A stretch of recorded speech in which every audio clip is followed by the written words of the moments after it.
Is this the new trending haircut for 2025? Well, I'm going to break down this haircut for you. So if you're somebody who has really no maintenance in your hair, you want something that you could just have an easy hairstyle, wake up, wash your hair, put a little product in it, and let it go, and still look professional, look casual, look really cool, then I think this is going to be a really interesting haircut for 2025. So let's break down some of the key points in this haircut here. So the first thing is the top, right? The top of the hair probably is, I would say, about anywhere from 4.5 to 5.5 inches long. And why that is important is because if your hair is too short, the problem is that the hair will just simply fall down. It won't move. You can't have that flow, right? This is also kind of like a side part flow haircut. So if you were to bring all this hair down towards like the forehead or so, it would probably come to about right, I would say an inch above the eyebrow or so. So you're able to slick that hair back, and having some length on top will allow that. So if your hair is like a 1/2 inch, you're growing a buzz cut out, obviously you can't have this haircut. It's not long enough. So that's why it's really, really important to make sure that you have the proper length. Also, look at the corners, right? The corners and the sides that are in through like this area, right in through here, because all of this in throughout the top and then into the corners here, they have some length as well. So it all kind of tapers down into where the sides, even though it's around the ear, it's not buzzed, it's not faded, there's no skin fade, no taper, any of that stuff. It's simply just a, I would say, somewhat traditional haircut that has some length throughout the corners and throughout the top. It's probably what I would say more of a square shaped haircut.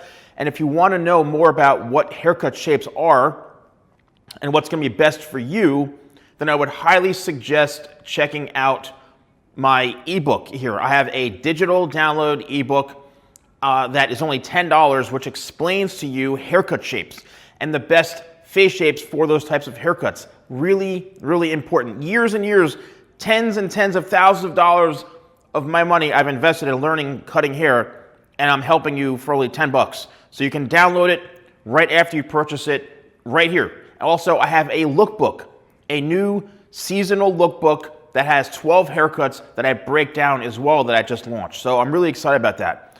So for these types of haircuts, and you can see here, it's kind of got a side parting. So the side parting, really where that comes into play is when you brush your hair back, everyone has pretty much a natural part.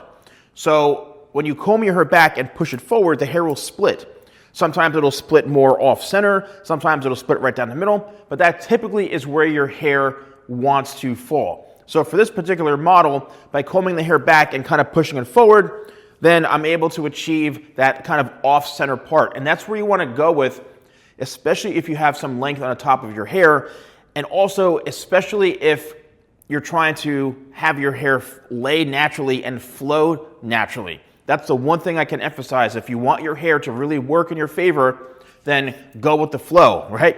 If you want more volume and you want to get more lift throughout your hair, then if you part your hair the opposite direction, that's where you're going to go against the grain, and you're going to get a lot more of that volume. So what do you say to your hairstylist? What do you say to your barber? Obviously, showing photos of this haircut would be ideal. But this to me is a traditional side part with a flow, like I would say a side part with a more layered flow to it. And if you mention to the professional that it's more of a square layered shape because you want to have some length on top, you want to keep the weight in the corners here, especially if your hair tends to poof out. Having a square shape, it's the opposite of round, so it's going to allow those corners to lay a bit flatter. So if you want to have more of a skinnier type of shape throughout the corners here, then you want to go with something like a square layer. So you can explain that to your barber and say, this is where I wear my hair, it's off center, I've been growing my hair a little bit.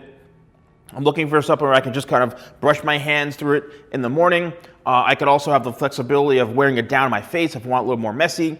Something has just the right amount of length so I can slick it back, look professional, or switch up the look. Now, for styling products, you have a wide variety. You can go with something like my Success Paste, Shadow, my crafted matte pomade. You could even use One Clay, Tidal Wave. But these are products, or Power Cream if you want like that, set it and forget it hold. But I would lean more on the creamier side of things, because this does have the appearance of almost having a wet look. Okay, and that's what makes this also very unique. It looks very done and put together, but it also has a nice wet look in through here. So I would suggest something like one of those products I suggested. If you want to purchase any of those products that I have, use code YouTube20 for 20% off at shop.thesalonguy.com.